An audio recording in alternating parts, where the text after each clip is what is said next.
Halo coy, kembali lagi bersama saya Betel. Kali ini kita akan membahas tentang kisah Hikayat Tosa Lama di Binuang. Sebelum lanjut, jangan lupa like, comment, share, dan subscribe channel ini agar supaya tiada dusta di antara kita.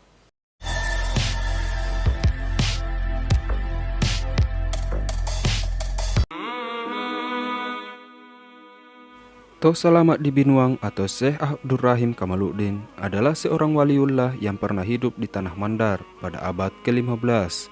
Seperti wali-wali Allah di wilayah lain, beliau juga menyiarkan agama Islam di wilayah Binuang yang pada waktu itu diperintahkan oleh Raja keempat Sipajollangi.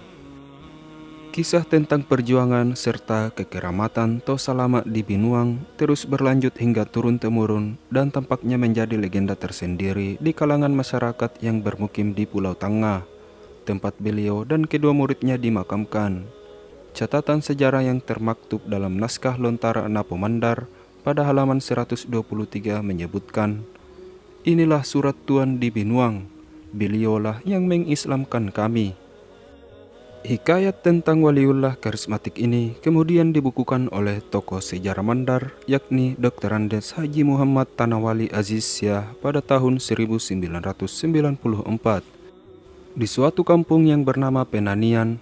Ketika itu menjelang tengah malam Jumat, Toma kakak Penanian sedang duduk seorang diri di rumah-rumah kebunnya untuk menjaga isi kebunnya dari serangan babi hutan. Dari arah langit, tiba-tiba turun cahaya tegak lurus yang sangat terang. Saking terangnya, orang miring dan takatidung menyangka istana Raja Sipajollangi terbakar. Toma kakak Penanian yang melihat dengan dekat cahaya itu langsung merasakan pusing dan akhirnya jatuh pingsan. Di saat Toma kakak Penanian siuman, ia tidak melihat lagi cahaya yang membuatnya pusing itu. Akan tetapi di hadapannya telah berdiri berjubah hitam dan bersurban hijau. Orang itu kemudian berkata, "Hai Toma kakak, kasihanilah saya. Kiranya engkau mau menerima saya untuk menumpang di rumahmu. Saya bersedia membantu mengerjakan kebunmu, bahkan ke laut pun mencari ikan saya mau." Mendengar ucapan itu, Toma kakak Penanian berkata, "Saya akan sangat senang jika engkau mau tinggal di rumahku. Tetapi sebelumnya, saya ingin mengetahui engkau ini siapa dan berasal dari mana." Orang berjubah itu menjawab, "Pertanyaan Toma kakak itu sulit saya jawab, sebab saya sendiri tidak tahu. Yang saya tahu, saya telah berada di kebun ini. Siapa aku ini, tidak usah dulu kau ketahui." Mengetahui jawaban orang berjubah hitam itu, Toma kakak tidak melanjutkan lagi pertanyaannya. Setelah itu, Toma kakak Penanian dan orang berjubah hitam itu tinggal serumah. Semenjak orang berjubah hitam itu tinggal di rumah Toma kakak, terjadi keajaiban kepada kehidupan Toma kakak. Kebun yang digarap orang berjubah hitam itu dalam waktu singkat menghasilkan isi yang melimpah ruah hingga kebunnya bertambah luas. Di samping itu, Toma kakak dan orang-orang di kampungnya sering menyaksikan hal-hal yang menakjubkan dari orang berjubah hitam itu. Antara lain, pada waktu hujan lebat, orang berjubah hitam itu bolak-balik dari rumah ke kebun, tetapi tidak sedikit pun pakaiannya yang basah. Toma kakak dan warganya juga sering melihat orang berjubah hitam itu duduk bersimpuh, bertafakkur, serta bertasbih di atas daun dari pohon pisang yang masih tumbuh. Setelah berdoa, ia lalu turun dari atas pohon pisang tersebut. Yang aneh lagi, Toma kakak bersama beliau ke laut untuk menangkap ikan. Beliau akan berjalan di atas air dan kakinya sedikit pun tidak basah. Ikan-ikan tiba saja menjadi jinak dan bernaung di bawah kakinya. Beliau tinggal memilih mana yang diambilnya. Keajaiban lain yang dimiliki oleh seorang berjubah hitam yang tidak lain adalah Syekh Abdurrahim Kamaluddin adalah jika beliau sedang tidur, tubuhnya tidak merapat di atas tikar, melainkan satu jengkal di atasnya, seperti terapung di udara. Jika Syekh Abdurrahim Kamaluddin hendak ke pulau sekitar Binuang, ia hanya memanjatkan doa kepada Allah. Setelah itu, karena kekuasaan Allah, pulau yang hendak dituju oleh beliau itu mendekat sehingga dengan sekali melangkah, beliau sudah berada di seberang. Hal-hal luar biasa yang terjadi pada Syekh Abdurrahim Kamaluddin ini kemudian menjadi bahan pembicaraan orang banyak, hingga cerita tersebut terdengar oleh Raja Sipajollangi. Akan tetapi waktu itu, Raja Sipajolangi hanya mengacuhkan cerita tersebut. Akan tetapi penduduk yang bertempat tinggal di sekitar Penanian dan Miring Ulu Bete semakin sering menceritakan kisah-kisah tersebut. Raja Sipajolangi akhirnya dibuat penasaran. Raja Sipajolangi merasa curiga terhadap tamu Tomakaka itu. Raja menyangka bahwa orang berjubah hitam itu adalah seorang penyihir. Ia pun kemudian memanggil untuk menguji kebolehan Syekh Abdurrahim Kamaluddin. Tomakaka Penanian beserta Syekh Abdurrahim Kamaluddin tiba di istana. Raja Sipajolangi lalu memerintahkan kedua putrinya untuk maju ke depan. Seorang di antara putri raja itu sudah bersuami dan tengah hamil 2 bulan, sehingga perutnya belum kelihatan sedang mengandung. Sedangkan yang satunya masih perawan duduk di sebelah kanan kakaknya. Raja Sipajolangi kemudian meminta Syekh Abdurrahim Kamaluddin untuk mendebak siapa putri yang mengandung. Karena kekeramatannya, beliau sudah mengetahui bahwa raja hendak mengujinya. Bahkan ia sudah tahu bahwa putri yang duduk di sebelah kiri yang sedang mengandung. Syekh Abdurrahim Kamaluddin lalu berdoa kepada Allah agar putri yang masih perawan itu hamil. Setelah berdoa, beliau lalu menunjuk bahwa putri yang sedang hamil di sebelah kanan. Raja yang merasa yakin bahwa putri yang ditunjuk Syekh Abdurrahim Kamaluddin adalah putrinya yang masih perawan, akhirnya menjadi murka.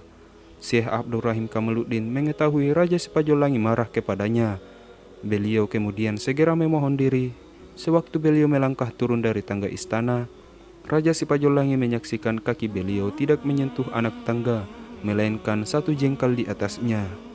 Beberapa hari setelah pertemuan Syekh Abdurrahim Kamaluddin dan Raja di istana, Syekh Abdurrahim Kamaluddin memohon diri kepada Tomakaka Penanian.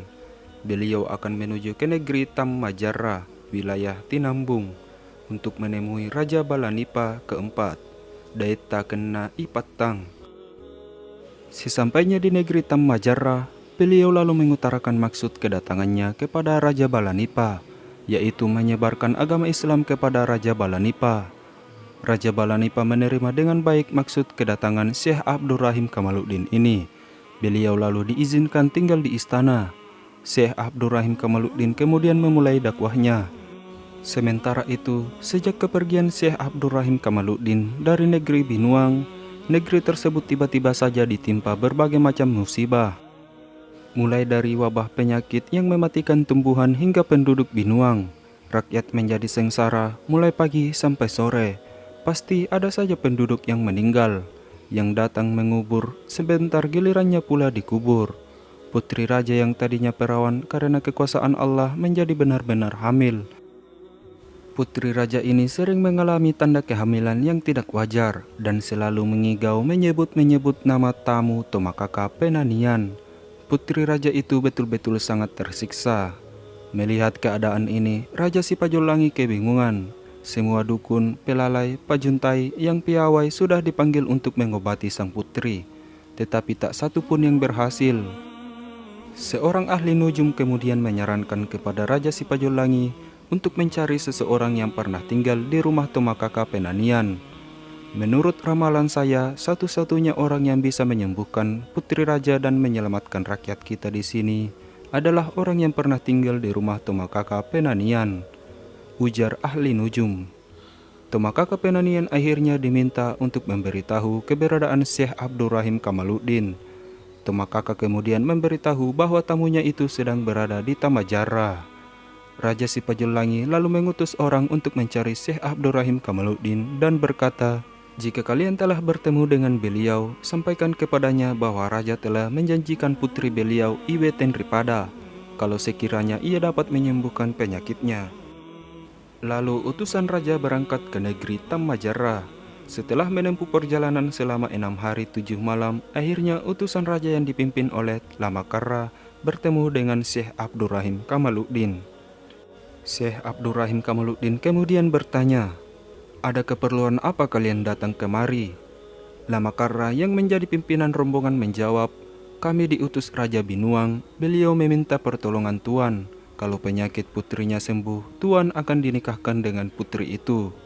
Syekh Abdurrahim Kamaluddin diam sejenak. Lalu beliau berkata, "Agama Islam mengajarkan untuk menghormati tamu, apalagi yang datang dari jauh. Aku tidak akan sampai hati mengecewakan kalian serta Raja Binuang.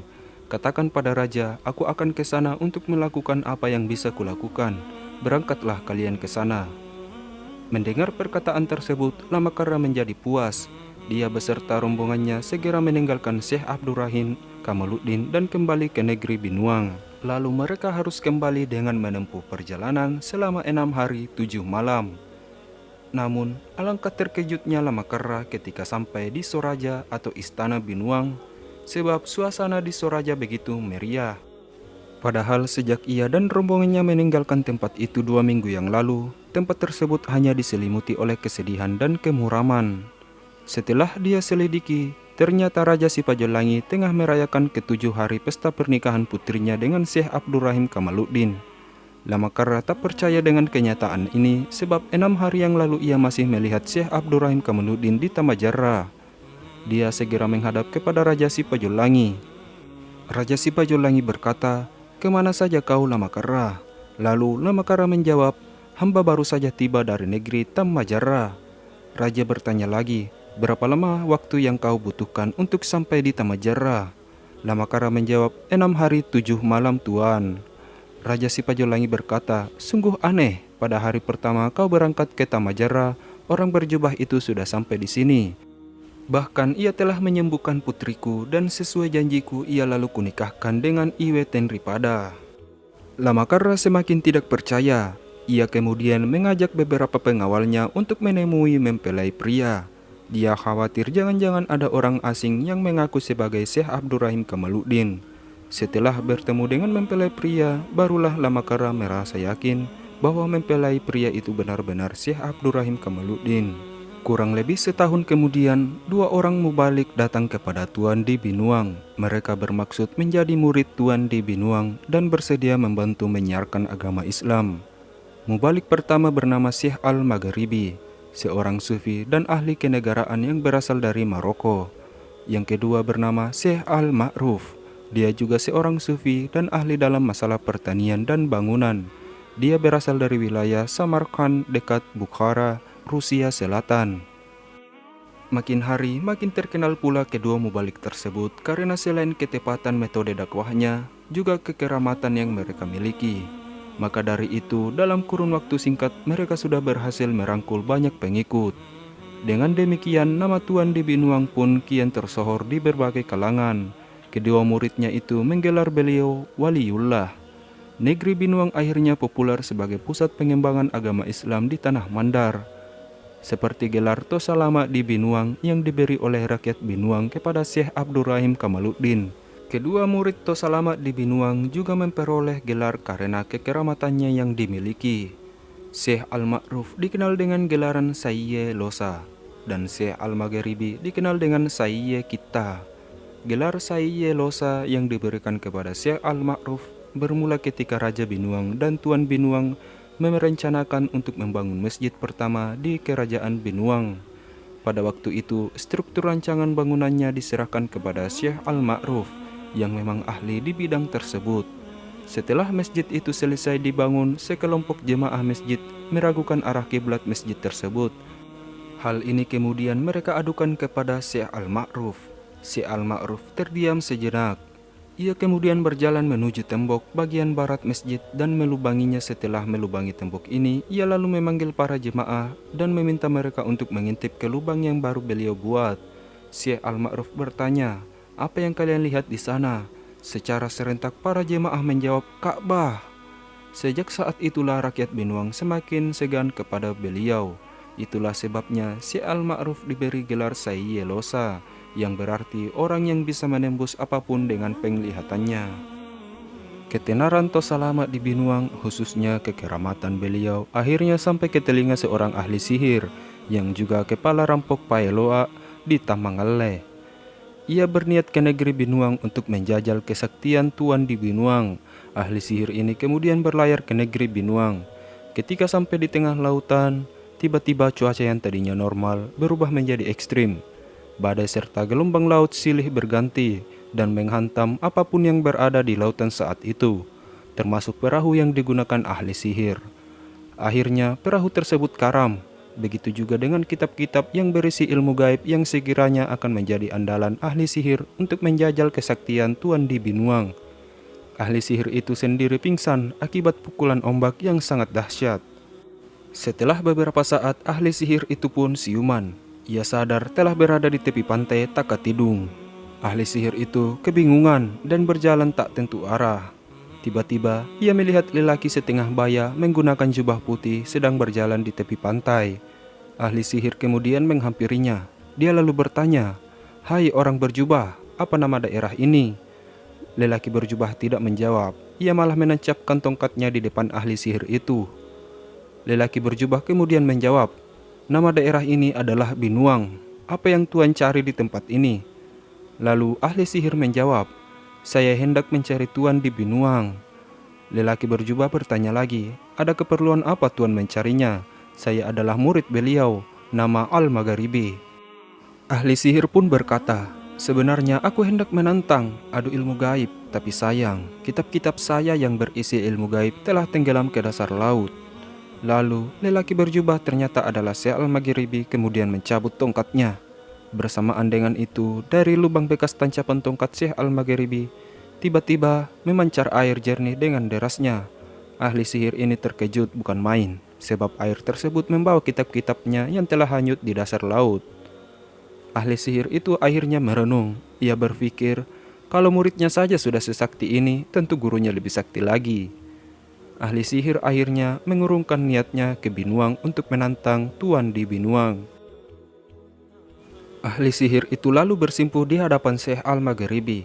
Dia lalu meminta Syekh Al-Maghribi untuk menuntunnya mengucapkan 2 kalimat syahadat.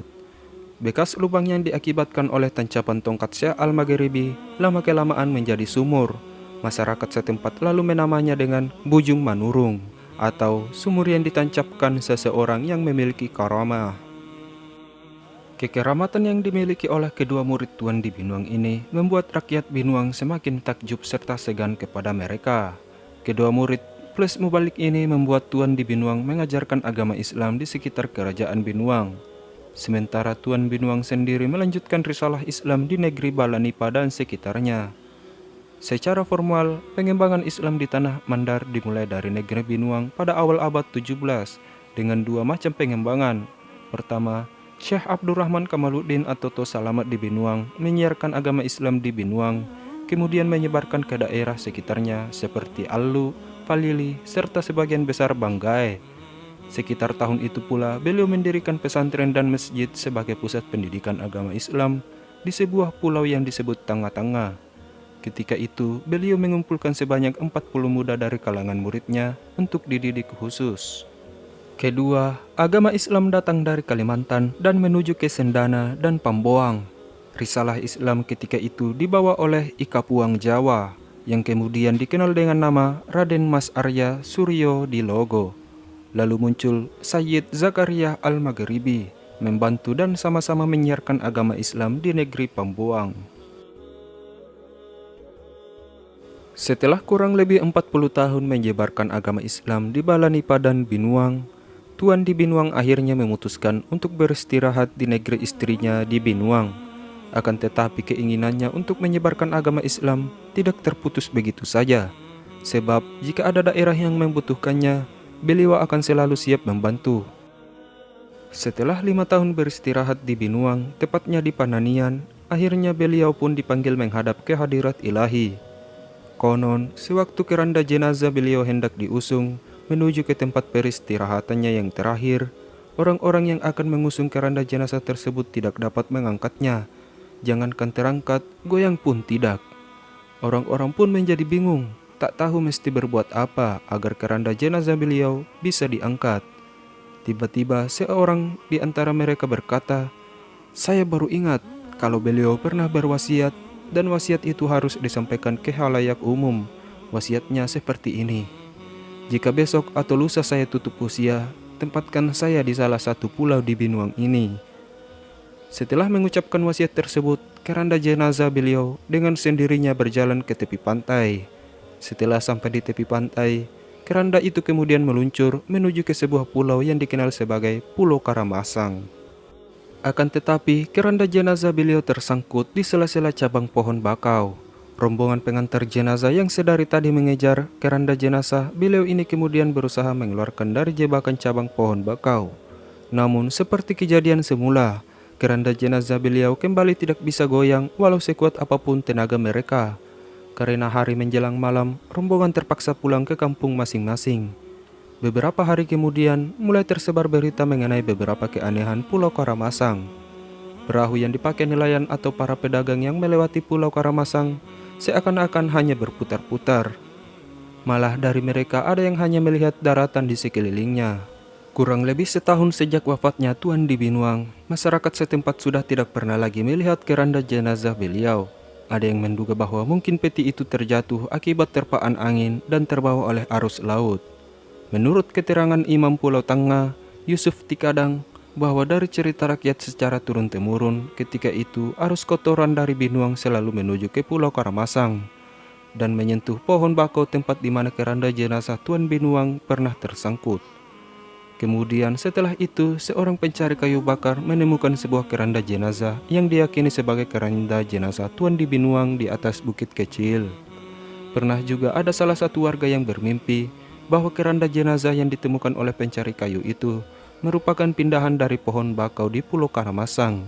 Dengan demikian, masyarakat Binuang semakin mempercayai cerita ini.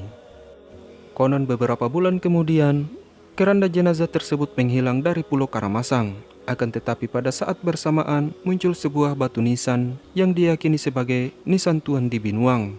Sampai saat ini, nisan yang telah menjadi makam tersebut masih dipelihara baik oleh masyarakat yang bermukim di Pulau Tangga-Tangga. Bahkan pengunjungnya atau peziarahnya selalu ramai setiap saat. Demikianlah akhir dari hikayat Toh Selamat di Binuang. Kisah tentang seorang ulama besar karismatik pada zamannya ini akan selalu abadi di dalam sanubari masyarakat Mandar. Mohon maaf apabila ada salah kata dan pengucapan. Wassalam.